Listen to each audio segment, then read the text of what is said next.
Excelentísimos y excelentísimas señores académicos y señoras académicas, autoridades, señoras y señores, va a tener lugar la Junta Pública para la recepción del académico electo, excelentísimo señor don José Ángel Sesma Muñoz. Se abre la sesión. Convido a los señores académicos, a las señoras académicas numerarias, excelentísima señora doña Enriqueta Vila Vilar y excelentísima señora doña Pilar León Castro Alonso, a que acompañen al señor académico electo en su comparecencia en el estrado.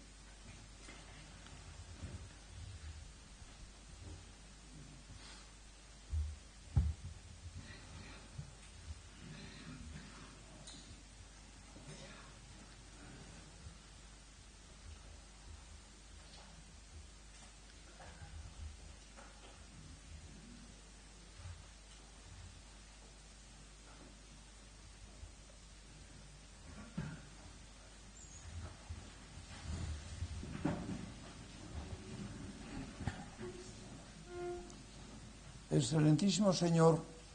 don José Ángel Sesma Muñoz se servirá leer el discurso de ingreso en esta Real Academia.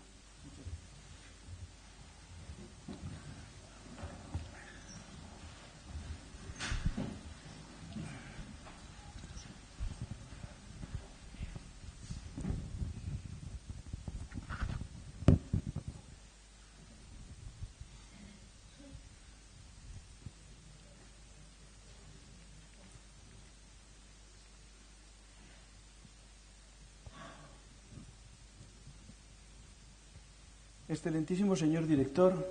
excelentísimas señoras académicas, excelentísimos señores académicos, señoras y señores. Me siento conmovido y humildemente honrado con esta elección. Les debo a todos ustedes mi más afectuosa gratitud por este reconocimiento y les expreso mi compromiso de continuar en la medida de mis posibilidades trabajando en favor de la academia y del mejor conocimiento de la historia.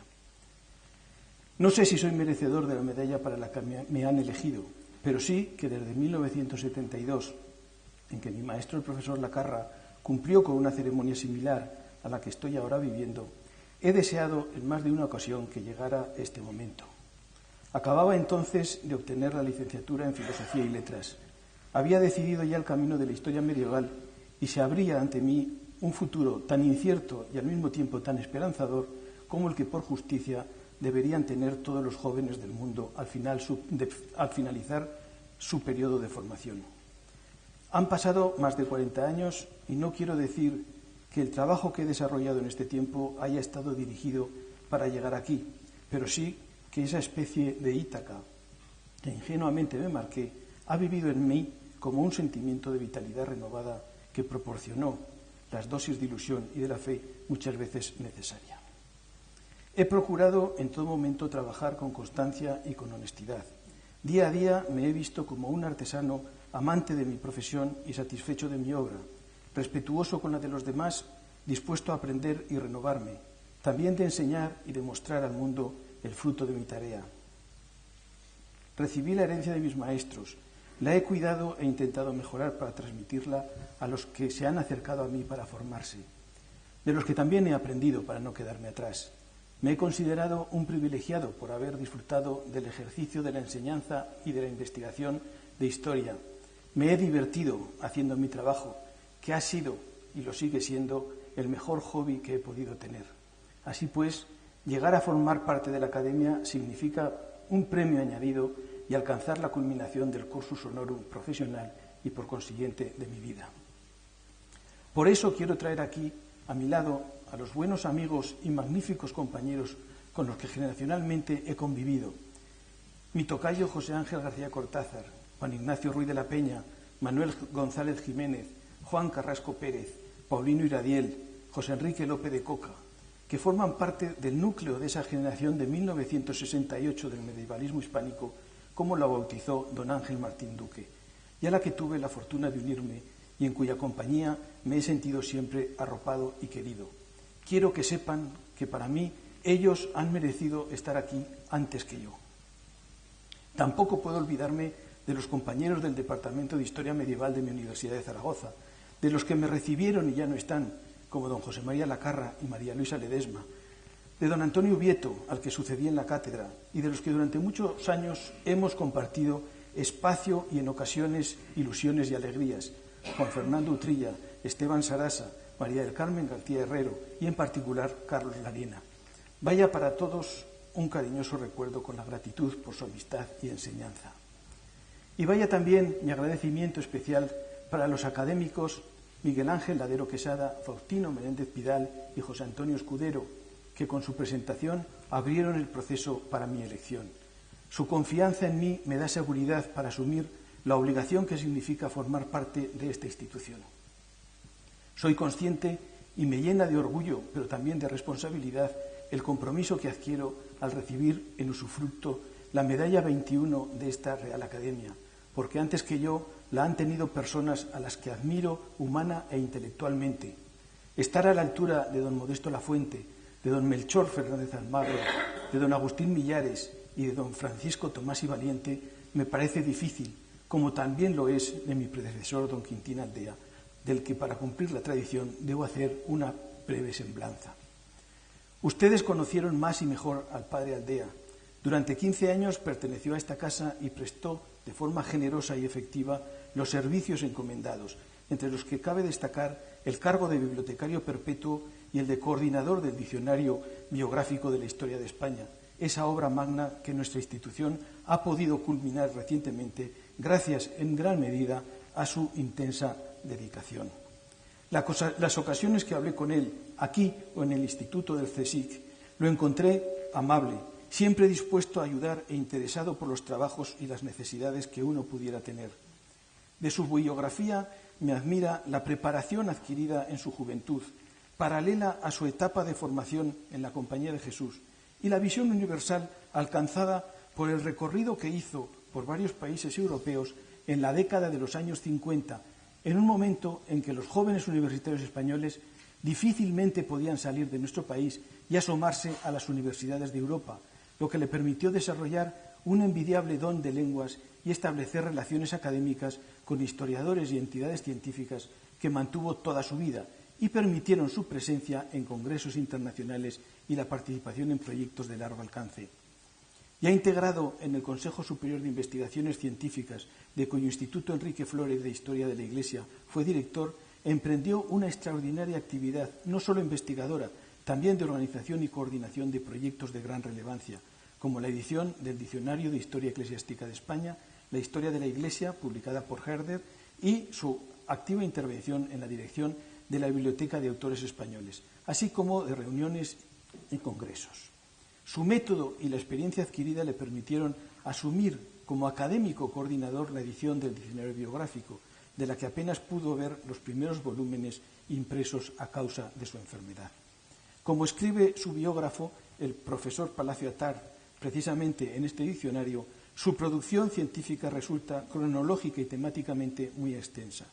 De toda ella destacaría el voluminoso manual La Iglesia del siglo XX en España, Portugal y América Latina, los 3 volúmenes de España y Europa en el siglo XVIII, correspondencia de Saavedra Fajardo, y el indio peruano y la defensa de sus derechos. Su discurso de ingreso tuvo lugar en febrero de 1997 con el título El cardenal infante don Fernando o la formación de un príncipe de España. Como he indicado hace un instante, un modelo difícil de seguir para quien con gran respeto se dispone a recibir el testigo en forma de medalla en esta noble institución. La elección del tema de mi discurso de ingreso no me resultó muy difícil, pero sí al mismo tiempo tremendamente complicado. Volviendo la vista atrás y recorriendo mi trayectoria de historiador, desde el primer momento estuve seguro de que debía centrarme en la corona de Aragón y la época de Fernando II, o casi mejor, en la relación establecida entre Fernando y los reinos y el principado de su corona. Sentimentalismo y fidelidad me empujaban a volver a mis orígenes y a traer también en esta ocasión tan especial y emotiva para mí a las 2 referencias más constantes en mis investigaciones. Le he dedicado al rey Fernando tanto tiempo y atención que ha habido largas temporadas en que parecía que fuéramos amigos que intercambiábamos noticias y confidencias diariamente. la de veces que tuve que consolarle ante el olvido de algunos historiadores de su esposa y que calmarle cuando los nostálgicos del este y del oeste cuestionaban su actuación y su intervención en la historia de España. De la Corona de Aragón poco puedo decir, salvo que hubo un tiempo en que casi era el único que creía en su existencia y me veía obligado a defender su nombre y el apellido de la Casa Real que la construyó y sostuvo durante siglos. Sin embargo, el tener ubicada mi atención en el espacio y en el tiempo no era suficiente. No quería volver a tratar la esencia de la corona, ni a desgranar los nexos creados y defendidos para mantener la unión, ni la sabiduría desplegada por todos para introducir los cambios necesarios que impulsaran el proyecto común, ni el sentimiento diferenciador que convivió con la solidaridad para dotar de mayor dinamismo a la unidad. Tampoco quería caer, como seguramente lo he hecho en ocasiones, en el exceso de admiración por el monarca y en perder objetividad ante su figura y función real. A Fernando II, en opinión de Felipe II, se lo debemos todo. Esto, dicho en la segunda mitad del XVI y por un monarca de la envergadura del gran Felipe, tiene un valor extraordinario, pero ahora, a las puertas del 5º centenario de su fallecimiento, nos debe de alertar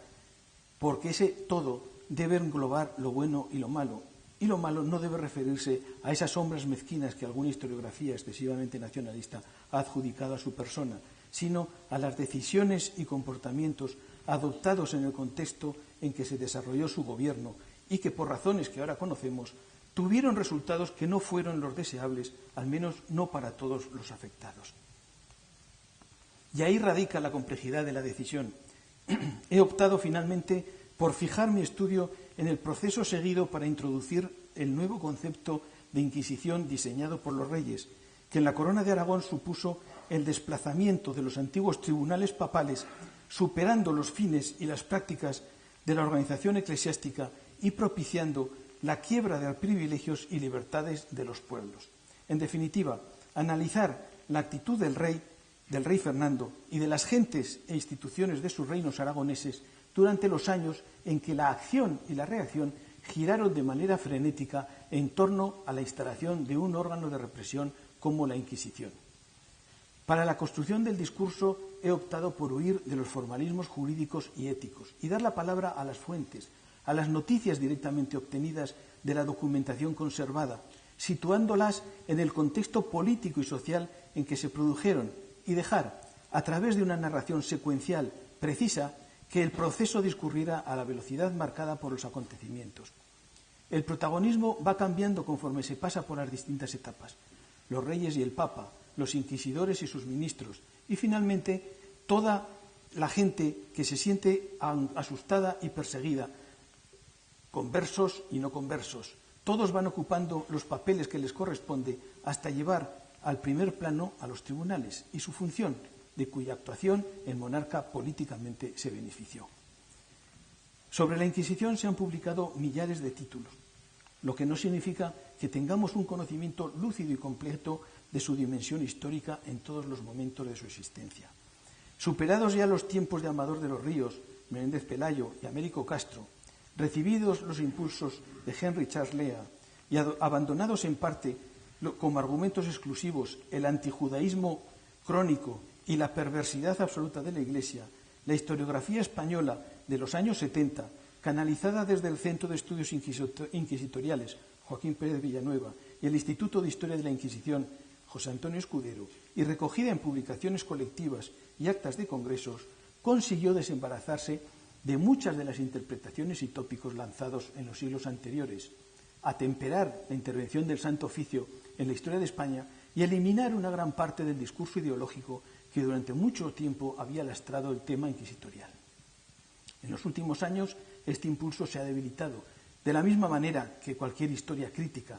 y se ha caído en un cierto manierismo o asunción frívola, solo salvado por alguna excepción y elegidas reediciones.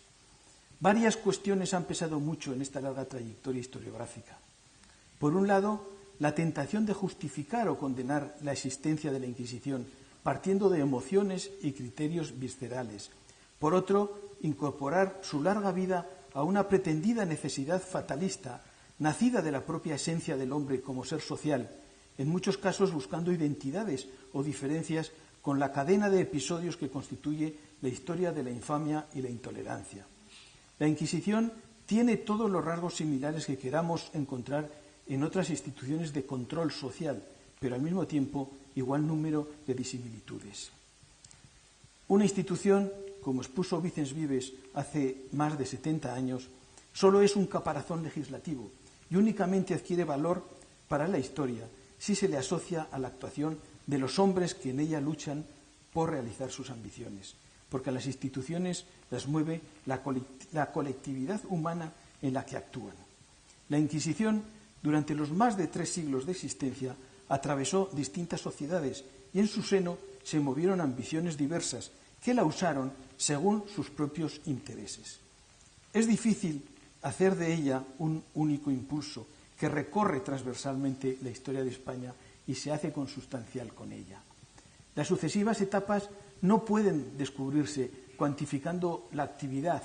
ni clasificando exclusivamente el objeto perseguido, lo que Sala Molins denominó con una cierta frivolidad la naturaleza del combustible,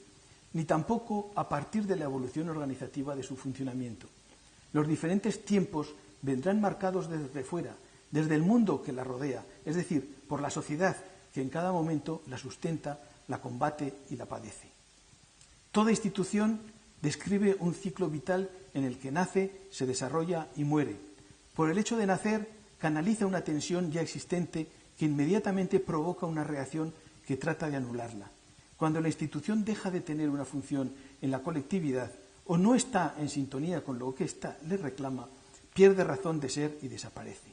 Por eso es importante el momento de su formación, que no es exactamente un punto de partida, sino de llegada, porque es la culminación de un proceso generado a lo largo del tiempo precedente que da los motivos para su creación y diseña su primer comportamiento. La Inquisición que se forma en el último cuarto del siglo XV nace y se fundamenta en principios arrastrados de la época medieval, como un intento por perpetuar el orden establecido y evitar los cambios, porque cuando Fernando e Isabel decidieron establecerla en sus 2 reinos, hacía ya mucho tiempo que existía la idea, y lo hicieron además desde la posición de campeones defensores del más importante y tradicional de los bienes, la religión, aunque con una visión, eso sí, en la que el orden religioso se confunde con el orden político. La implantación de los tribunales inquisitoriales se intentó en las 2 coronas al mismo tiempo, a pesar de las diferencias existentes. Ni políticamente la monarquía se encontraba en la misma situación en ambas, ni la estructura del poder era comparable, ni las referencias económico-sociales asimilables. En Castilla y en Aragón la voluntad real podía ser en el fondo la misma, pero en la práctica los puntos de partida eran distintos, y de ahí que el proceso de establecimiento, la reacción contraria al mismo y las maniobras para controlar esa reacción requirieran tratamientos diferentes. Como no podía ser de otro modo por el precedente recuperado, el argumento esgrimido por la monarquía fue la lucha contra los herejes, en este caso identificados con los judeoconversos acusados de practicar ritos y ceremonias propias de su pasado judío.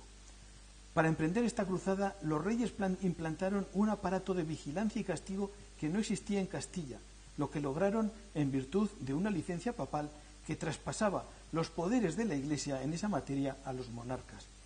En Aragón, sin embargo, donde existían órganos eclesiásticos para tal misión, el rey tuvo primero que arrebatar la jurisdicción a los obispos y después imponer su método por encima de las normas y cuerpos legales jurados por él, lo que resultó difícil dada la defensa cerrada mostrada por las instituciones representativas, algo que no sucedió en Castilla, cuyas cortes no se ocuparon para nada de las actividades de los inquisidores, igual que sucedió con los poderes municipales, con lo que las acciones opositoras fueron colegiadas e institucionales en la Corona de Aragón y casi individuales de los propios perseguidos en la castellana. El objetivo señalado en los 2 casos podía ser el mismo, pero las circunstancias que lo rodeaban eran distintas. En la Corona de Aragón, los herejes amenazados gozaban de la protección y garantías de los fueros y de las autoridades municipales. Estaban integrados en la sociedad productiva y política, por lo que la actuación real y los medios impuestos para llevarla a cabo, aunque teóricamente iban dirigidos contra una minoría identificada, afectaban al conjunto de los ciudadanos de Aragón, Cataluña y Valencia, y atacaban un segmento muy sensible de la construcción estatal que se había configurado a lo largo de los siglos. La introducción del aparato inquisitorial significaba para el rey disponer de un tribunal protegido por la consideración de eclesiástico y, por tanto, al margen de la ley civil, pero dirigido desde el poder de la monarquía, del cual no se podía zafar nadie, ni el magnate ni el obispo, mientras que para los reinos y el principado la actuación de los inquisidores significaba la pérdida de una parte fundamental de los derechos históricos adquiridos. El poder que quería alcanzar Fernando en sus estados chocaba con el concepto de poder compartido que estaba firmemente afianzado en estos, a través de las instituciones representativas y los órganos ejecutivos existentes. La coartada de la lucha contra la herejía religiosa de los conversos no resultó totalmente convincente y, de hecho, para introducir los tribunales y lograr que actuaran según las normas que el rey quería, tuvo que recurrir al empleo de la fuerza y la represión más brutal. El proceso seguido para ello es elocuente. Vencida con serias dificultades las objeciones de Sixto IV, abortada la artimaña de establecer en Valencia sus inquisidores por la vía de los hechos consumados y fracasado su intento de conseguir que las Cortes Generales de la Corona reunidas en Tarazona a comienzos de 1484 aceptaran y respaldaran su proyecto, lo que hubiera significado el establecimiento de los tribunales por la vía que hoy podríamos llamar constitucional, Fernando pasó a implantar los tribunales por la fuerza, lo que implicaba romper el orden institucional establecido desde siglos. La firme oposición de los estamentos de los reinos, surgida antes incluso de que los inquisidores comenzaran a actuar, le obligó a seguir una estrategia muy compleja. Decidió empezar por Aragón y actuar primero en la ciudad de Teruel, de apenas 500 habitantes y unas 2 docenas de familias conversas con 3 o más generaciones de antigüedad. La inmediata reacción municipal, planteada con argumentos jurídicos y respaldada por la práctica totalidad de la población para impedir la actuación del tribunal por ser contraria a los fueros, se prolongó durante meses y resistió las amenazas y represalias de un Fernando cada vez más urgido de imponer su criterio. Los turolenses se convirtieron en el símbolo de la lucha contra los deseos injustificados del rey, y del resto de actuaciones previstas en el territorio de la corona se paralizaron hasta que se resolviera su caso. Finalmente, Fernando no dudó en levantar el ejército real aragonés y convocar tropas castellanas para declarar la guerra a la pequeña ciudad del sur de Aragón, que tuvo que rendirse con dignidad pero sin condiciones y sufrir una dura represión de un monarca que la utilizó para dar un escarmiento ejemplar al resto de su corona, que se oponía a los inquisidores. Tras esta acción, el rey emprendió el establecimiento del tribunal en Zaragoza, donde la oposición de los estamentos se había canalizado a través de la Diputación del Reino y la convocatoria de parlamentos. La demostración de fuerza desplegada en Teruel y los problemas políticos y económicos padecidos por la sociedad aragonesa, asfixiada por la deuda soportada a causa de la ayuda prestada a la monarquía durante la Guerra Civil Catalana de los años 1462-1472, arruinaron en gran medida la resistencia institucional. Pero un grupo de la oligarquía, formado por conversos y cristianos viejos, encabezó una oposición activa que concluyó con el atentado, que bien pudo ser manipulado desde las instancias de la corte, del inquisidor Pedro Arbués, cuya muerte, elevada a la categoría de martirio, convenientemente utilizada y adornada con milagros, provocó un movimiento de repulsa contra los judíos y judaizantes y sirvió para que tras más de 2 años de rechazo la Inquisición pudiera iniciar su actuación en Zaragoza.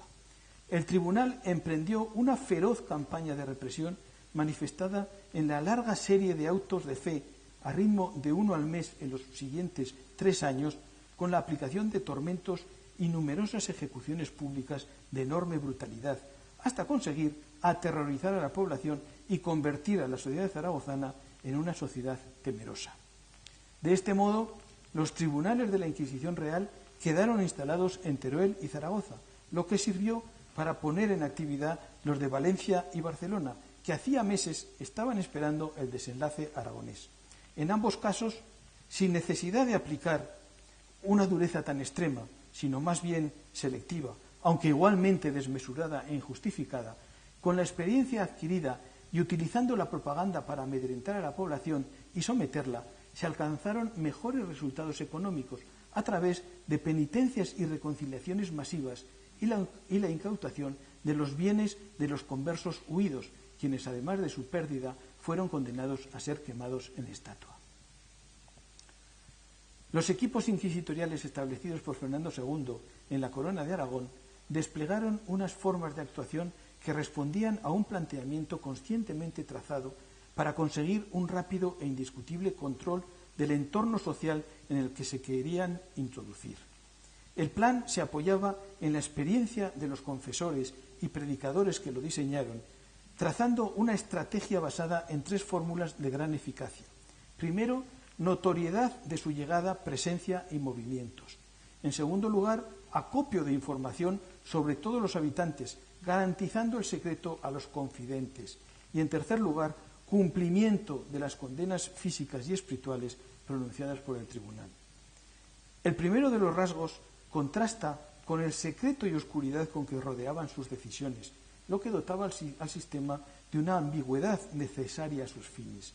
Los inquisidores se instalaron en Zaragoza, Valencia y Barcelona en palacios reales, bien custodiados y cargados con los símbolos del poder, que muy pronto se convirtieron en centros de atención ciudadana.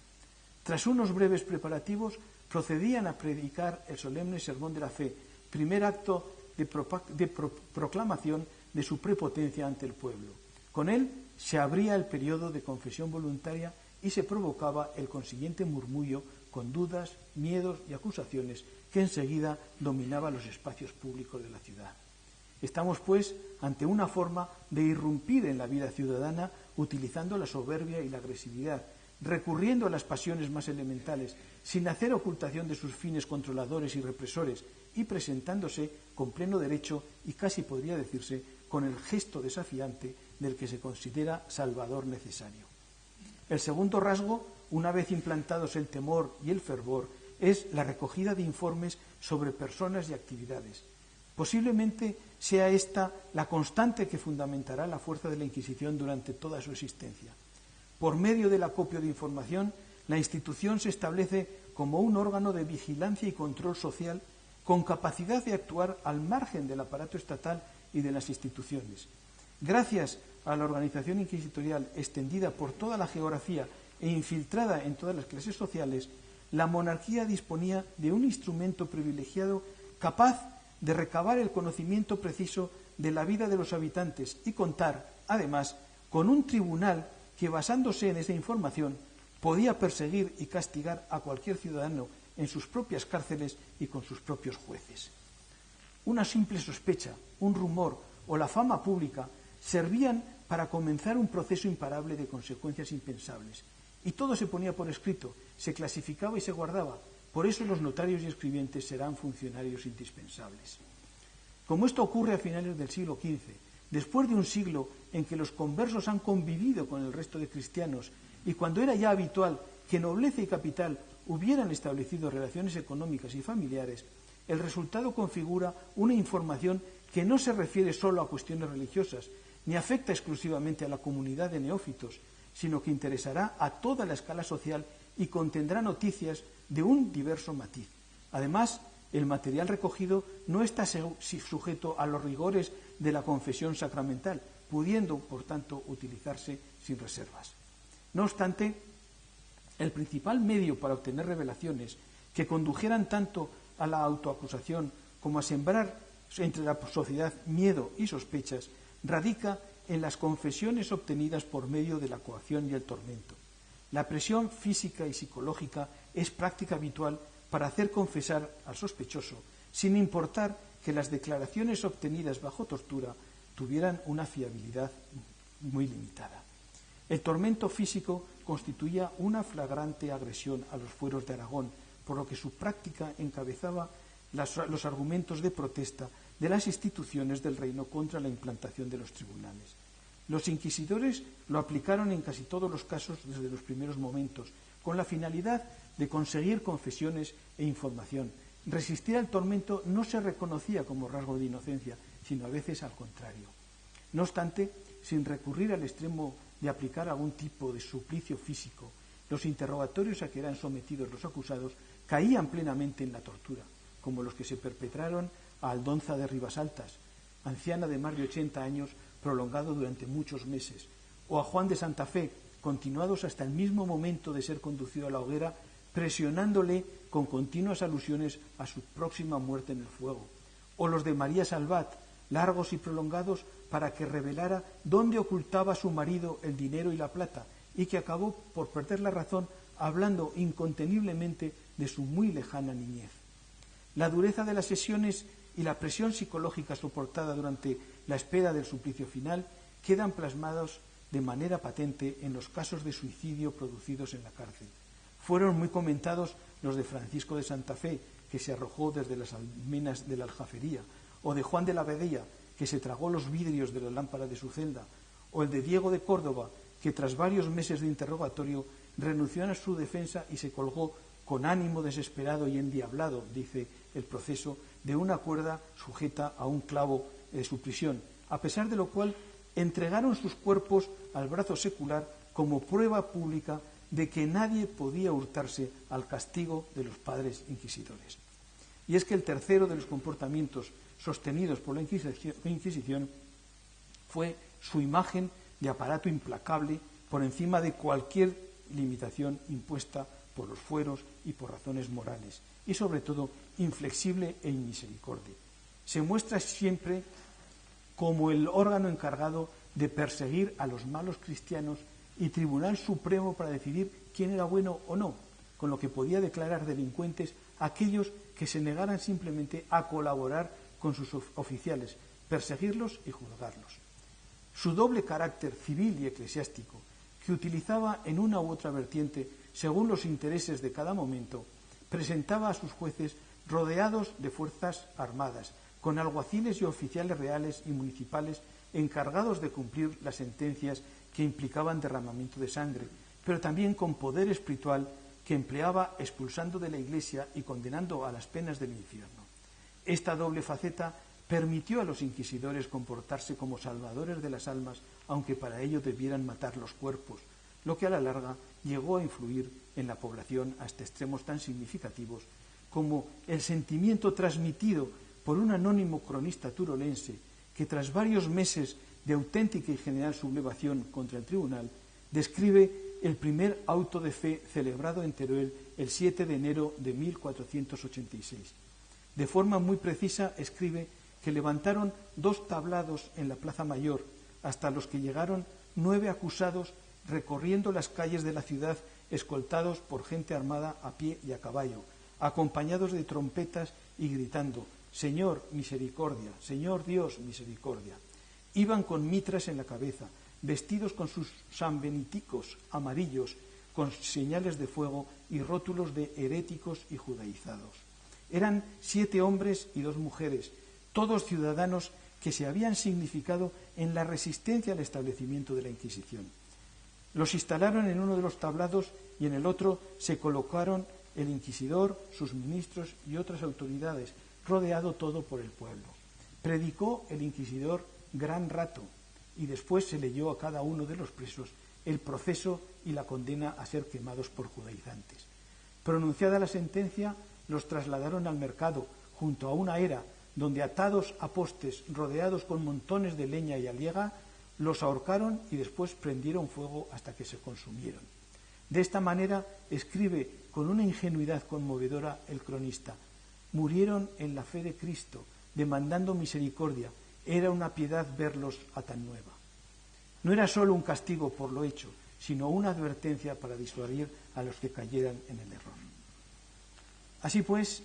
y ya como resumen final, el establecimiento de la Inquisición por la monarquía en la Corona de Aragón significó la instalación de un instrumento represivo de carácter religioso al servicio de los intereses políticos. Fernando II consiguió imponer su proyecto por encima de las instituciones forales de los reinos y el Principado. El motivo esgrimido para su creación fue la persecución y castigo de los conversos judaizantes, pero más allá de este objetivo, el aparato inquisitorial presenta un fin fundamentalmente político. Constituyó la mejor arma dispuesta por el poder real para hacer frente a las obstrucciones legales de sus reinos y romper en su favor las defensas estamentales de los fueros y libertades tradicionales. Fernando II manipuló el origen apostólico de su organización, presentada como continuación de la vieja Inquisición, para situarla por encima de los ordenamientos jurídicos, políticos y procesales de los territorios de la corona, y elevó su función a la condición de obra de Dios en defensa de la fe de Cristo y de su Iglesia, con lo que la dotaba de la consideración de institución de derecho divino y colocaba sus procedimientos al margen de cualquier censura ética. La monarquía manejó la defensa de la ortodoxia religiosa definida de acuerdo con los criterios interesados del poder político, como argumento de represión contra los súbditos de sus estados. No debemos pensar que en el germen de estos tribunales iniciales estuviera ya codificada toda la capacidad represiva desplegada en las múltiples variantes que se han aplicado deliberadamente hasta nuestros días, aunque es cierto que entre el papado y la monarquía diseñaron un aparato de vigilancia y castigo social, conjugando instituciones y criterios políticos y religiosos para aplicar regular y legalmente la sospecha y la denuncia anónima en la persecución de los heterodoxos y disidentes, concluyendo con condenas inapelables y castigos rigurosos, con lo que contribuyeron a transformar el esquema mental de la sociedad y permitieron ampliar el capítulo de razones y justificaciones para el empleo estatal de la violencia. Sin romper con los precedentes medievales, los tribunales inquisitoriales abrieron un abanico de posibilidades que los poderes de los siglos siguientes supieron desarrollar generosamente. La Inquisición en sí misma, como idea y proyecto teórico, pero sobre todo como empresa puesta en marcha en un momento y lugar determinados, es algo básicamente perverso que no admite relativización ni puede justificarse ni en función de una intolerancia religiosa, ni todavía menos por razones de Estado. Esto es todo. Muchas gracias.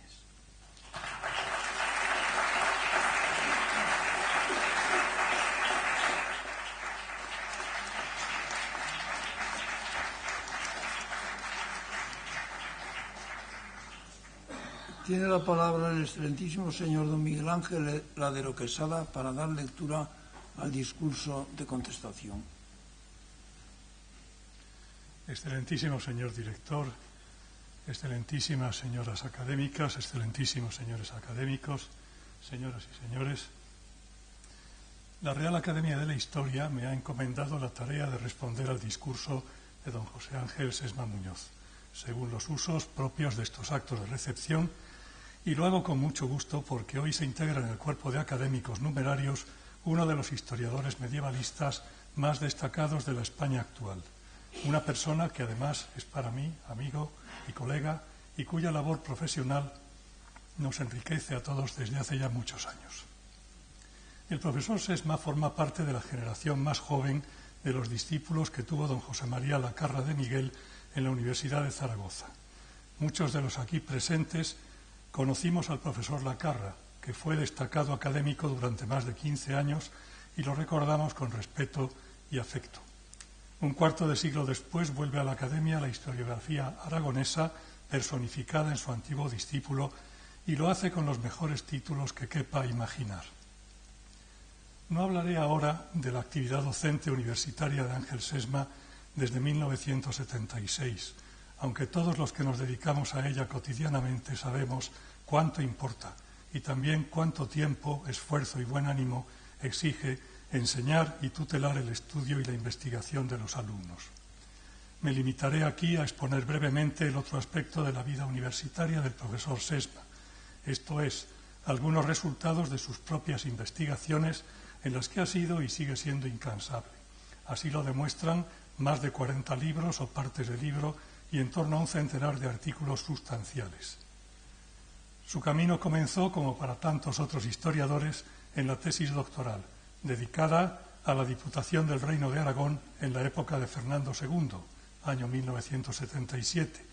y empezó ahí por las posibilidades documentales y las perspectivas de estudio que se descubrían más allá de ella y que el profesor Sesma ha cultivado asiduamente. La primera de esas perspectivas consistió en continuar las investigaciones sobre la Diputación y las Cortes del Reino. Así lo ha hecho y ha culminado la labor desde el año 2006 con la edición crítica y completa de las actas de sesiones de Cortes que dirige y en la que participa con algunos volúmenes de esta magnífica publicación titulada Acta Curiarum Regni Aragonum. Más allá, se abría la posibilidad de investigar sobre el conjunto de las estructuras políticas y las relaciones entre poderes en el Reino y en la Corona de Aragón entre los siglos XIII y XV, participando en el cultivo de la llamada nueva historia política que ha conocido gran auge desde los años 80 del pasado siglo. En esta línea ha publicado el Nuevo Académico estudios de gran calado sobre el poder real y sus relaciones con los poderes estamentales del reino, el papel de la nobleza y de los municipios, la singularización y a la vez la compenetración política de los países que componían la Corona de Aragón, el sentimiento nacionalista aragonés y el perfil de algunos protagonistas de la acción política como Jaime II, Pedro IV o el Papa Luna. Su labor incluye en los últimos años la coordinación y edición de 2 volúmenes dedicados a, este subtítulo, la Corona de Aragón en el centro de su historia, uno sobre la monarquía y los reinos y otro sobre ese momento crítico de los años 1409 a 1412 en el que se descubre un modo de hacer político, el interregno y el compromiso de Caspe, al que ha dedicado además otro libro escrito solo por él. A medio camino entre lo político y lo económico, los fondos documentales de la Diputación del General son una base imprescindible para definir las características y el funcionamiento de la nueva fiscalidad centralizada que se despliega en Aragón como en otros países europeos durante los 2 últimos siglos de la Edad Media. Ángel Sesma ha sido pionero en el descubrimiento de esas transformaciones de la fiscalidad real en la Baja Edad Media, sobre las que ha escrito muchas páginas fundamentales para el mejor conocimiento de la historia aragonesa. Pero el establecimiento de las fronteras fiscales del reino, los aranceles aduaneros de la Generalidad y los libros de collidas donde se detalla el cobro por menudo, condujeron a nuestro investigador hacia otro terreno de enorme atractivo, un terreno en el que estudia el comercio exterior, el desarrollo y las características de los mercados aragoneses, las compañías mercantiles, las rutas, los tráficos y los productos. Lo ha hecho desde que elaboró un primer proyecto titulado Transformación Social y Revolución Comercial en Aragón durante la Baja Edad Media, año 1982, hasta hoy, con trabajos como Crecimiento económico y formación de los mercados de Aragón, 1200-1350, y con la dirección de otro volumen de la serie La Corona de Aragón en el centro de su historia, dedicado a los aspectos económicos y sociales. Entre ambos hitos cronológicos se cuentan decenas de publicaciones sobre los tráficos y las diversas aduanas del reino. La última, sobre las 5 villas, acaba de aparecer. Antes ha habido otras sobre Jaca, Canfrán, Cuesca, Ribagorza, la ruta fluvial del Ebro, los mercaderes de Zaragoza, el desarrollo mercantil del Bajo Aragón turolense, las relaciones con Castilla, Navarra, Italia, las materias primas, en especial el trigo, el aceite y la lana, como objetos de exportación, las redes de distribución utilizadas por aquel comercio que él define acertadamente como, a la vez, intenso y fragmentado, y los flujos económicos a que dio lugar. Ángel Sesma ha descubierto así un espacio mercantil interior antes desconocido, y lo ha hecho incluso en sus aspectos terminológicos, a los que dedicó un libro en colaboración con Ángeles Líbano, titulado Léxico del comercio medieval en Aragón. Escribir sobre el comercio conduce inevitablemente a investigar también sobre la población, sobre los hombres como factor de producción y de consumo. Y no se puede tratar sobre población sin situarla en relación con los tipos de poblamiento y con la organización social del espacio, concepto este acuñado por el profesor José Ángel García de Cortázar, que ha calado hondo en el quehacer de nuestro autor y al que dedicó una publicación colectiva, casi un homenaje a su homónimo, en el año 2008, La pervivencia del concepto, nuevas reflexiones sobre la ordenación social del espacio en la Edad Media. Antes, había dirigido también, junto con Carlos Laliena, otra obra titulada La población de Aragón en la Edad Media, es del año 2004, donde muestra su maestría en el uso de los fogajes fiscales del siglo XV. El profesor Sesma se ha interesado especialmente por conocer con detalle la población de las ciudades y, en relación con ella, aspectos de la organización del trabajo, las corporaciones de oficios, el mercado inmobiliario y la prosopografía de las sociedades urbanas. El curso de tantas investigaciones ha obligado al nuevo académico a conocer y estudiar una gama de fuentes documentales cada vez más variada, pero es que además ha dedicado su atención en diversos momentos a otros temas de estudio. Unas veces han sido aspectos monográficos, por ejemplo, sobre la alimentación en los siglos XI y XII, el Camino de Santiago en Aragón o la red de regadíos del río Aguas Vivas en el Valle Medio del Ebro. En otras ocasiones, en cambio, ha actuado con visión de síntesis. Las instituciones feudales en Navarra y Aragón, año 89, Guerra, Ejército y Sociedad, año 2002, o bien en su extensa colaboración sobre Aragón y Cataluña entre 1134 y 1217, que es parte del tomo 9 de la Historia de España, Menéndez Pidal, Jover Zamora. Y en especial en su libro La Corona de Aragón, una introducción crítica, del año 2000. Algunos oyentes estarán pensando que olvido algo importante, incluso en esta exposición tan sintética y recortada, para decirla en menos tiempo, por escrito es un poco más extensa. Pero lo que sucede es que lo he dejado para el final. Se trata de Fernando el Católico, Fernando II de Aragón.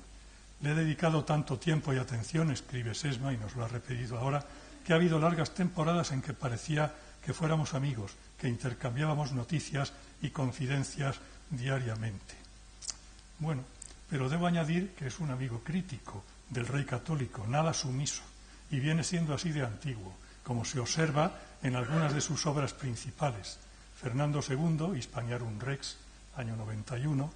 Ser rey a finales del siglo XV, año 96, Los idus de diciembre, 2006, comparación entre el atentado de Barcelona contra Fernando y los idus de Julio César, y por último, Nueva monarquía de los reyes católicos, 2007. Bien, y así nos topamos con la Inquisición. En el libro que pronto tendrán ustedes en sus manos, ha invertido el nuevo académico un gran esfuerzo, a la vez intelectual y moral. Lo ha llevado a cabo manejando los instrumentos propios del historiador profesional, con el ánimo de entender y explicar decisiones y sucesos de importancia trascendental, de gran dureza en muchos de sus aspectos, y lo ha hecho al margen de actitudes panegíricas o denigratorias, sin juicio, pero con valoración, sin extremismo, pero con empatía, porque el historiador ve el pasado desde fuera, pero al mismo tiempo está también dentro, en alguna medida, y al ser parte de la misma humanidad, no puede sentirse ajeno por completo a su objeto de estudio. Su valoración de la Inquisición es nítida, lo ha repetido aquí. La Inquisición en sí misma como idea y proyecto teórico, pero sobre todo como empresa puesta en marcha en un momento y lugar determinado, es algo básicamente perverso que no admite relativización ni debe justificarse. Esto es evidente, porque además, si intentáramos tal justificación, estaríamos dando argumentos a favor de otras inquisiciones que ha habido, hay y habrá. Pero una cosa es la valoración ética y otra la búsqueda de explicaciones sobre el por qué y cómo pudo ocurrir aquello en el seno de la realidad histórica en la que vivieron y gobernaron Fernando e Isabel en torno a 1480. También pudo no haber ocurrido. Claro, sería excesivo de todas formas pretender que el historiador obtenga lecciones de aquellos sucesos a tener en cuenta por nuestros contemporáneos. Se ha dicho tantísimas veces ya que la historia es maestra de la vida, que a veces nos olvidamos de que la vida rechaza habitualmente ser discípula de la historia. Se trataba entonces, fines del siglo XV, de defender un orden religioso-político integrista,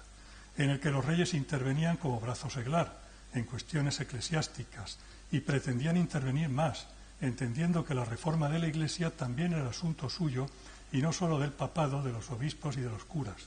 Sería erróneo ver en ellos un poder laico o la encarnación del Estado frente a la Iglesia. Fernando e Isabel, al igual que otros monarcas de su tiempo, acentuaron sus intervenciones de orden eclesiástico no en el aspecto doctrinal y canónico, pero sí en los de mejora moral o, por tal tenida, organización profesional y ejecución de reformas. Su política respecto a la Inquisición no puede entenderse al margen del proyecto mucho más amplio de establecer el patronato real sobre las instituciones eclesiásticas de sus reinos, en acuerdo, pero también en pugna, con la autoridad superior de Roma. Y tampoco me parece posible disociar los aspectos que se integraban en este proyecto. Los reyes pretendían promover con eficacia una finalidad de reforma religiosa que era al mismo tiempo social, la homogeneidad de fe, y política. El política es el aumento de las bases desde las que ejercían su propio poder, considerándolo preeminente con respecto a los demás poderes políticos del reino, y más todavía si lo ejercían en materia religiosa y con el respaldo de la jurisdicción eclesiástica.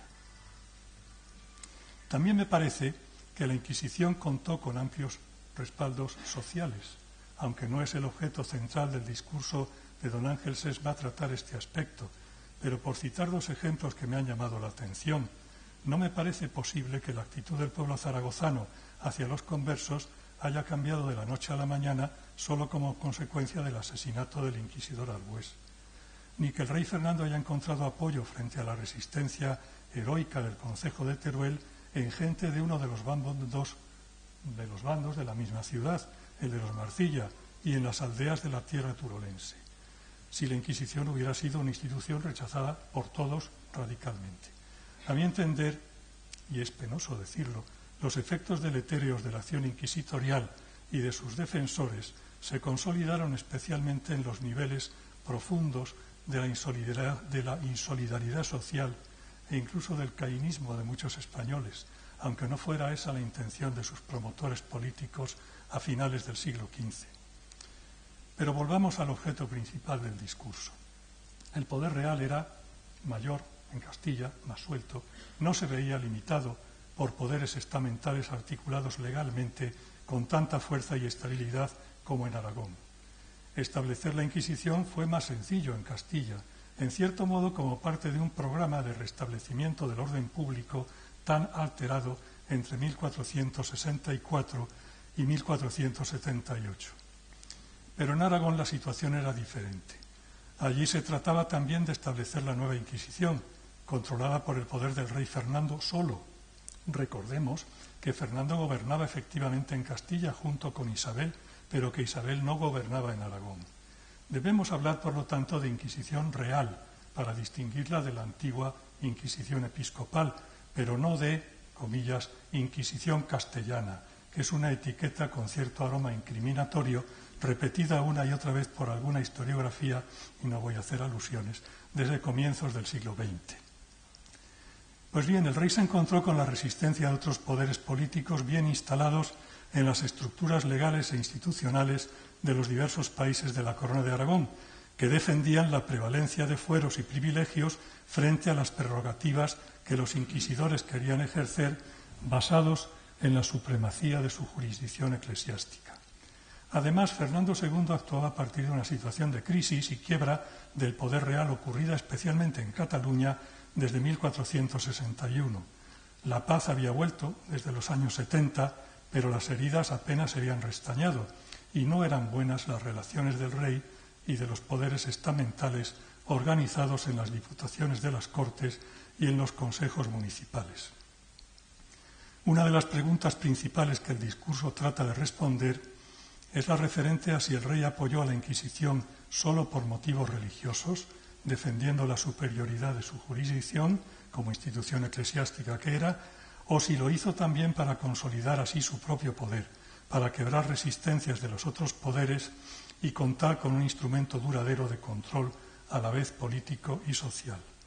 La respuesta, ya lo hemos oído, es afirmativa, y no seré yo quien lo ponga en duda. Es evidente que Fernando II ganó la partida, incluso frente a las resistencias más fuertes en Teruel y Zaragoza, pero también me parece que el edificio foral e institucional y la estructura de reparto de poderes siguieron siendo sustancialmente los mismos en Aragón, Cataluña y Valencia, después de que pasara la tormenta y dejara su hora de muerte, ruina y desgracia entre muchos conversos. Otra cosa, fundamental también, es que el rey obtuviera una capacidad de gobierno y una autoridad personal mucho mayor como consecuencia de aquellos sucesos. Pero, en fin, la riqueza del relato, la intensidad de los episodios narrados es tal que ni los lectores ni posiblemente el autor pueden dejar de conmoverse ante la diferente potencia que tienen los contendientes, ni dejar de simpatizar con la defensa de unos derechos forales más respetuosos con las libertades civiles de las personas. Solo destacaré ahora la soberbia conclusión del discurso sobre los fines, formas y métodos de los inquisidores. Es un resumen excelente, trazado con tintas sombrías, pero convincentes. Potencia y contundencia de la acción inquisitorial, enorme capacidad de vigilancia permanente y de castigo. Se utilizó la Inquisición como una maquinaria rigurosa al servicio del poder real. He aquí un punto sutil de reflexión, porque la Inquisición también marcaba cauces en los que podía actuar incluso en contra o al margen de los intereses regios, o al menos constreñir en ellos al mismo poder de la monarquía. Pero esto no se percibió en su momento inicial. ¿Por qué? Pues porque probablemente se pensó que bastaría con pocos años para completar la actuación inquisitorial, de modo que el rey Fernando quiso manejar la escoba a su antojo, sin percatarse de que acaso estaba actuando como el aprendiz de brujo. El breve recorrido que acabo de hacer, exponiendo algunos aspectos de la vida profesional de don José Ángel Sesma y comentando su discurso de ingreso, demuestra, a mi entender, que su elección como académico numerario ha sido un acierto completo, porque por una parte se reconoce con ella la excelencia de su labor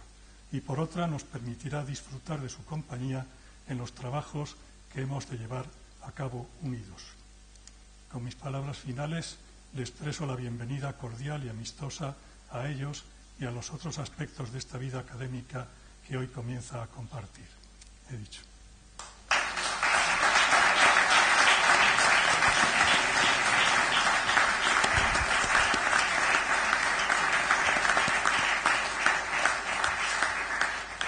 Luego el excelentísimo señor don José Ángel Sesma Muñoz, que se acerque a la mesa para entregarle la medalla académica.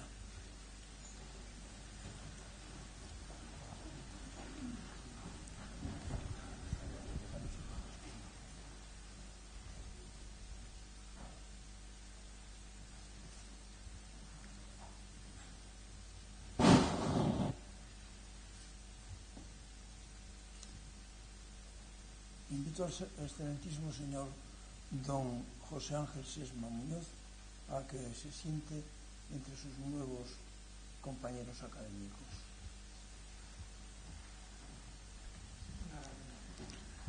Declaro solemnemente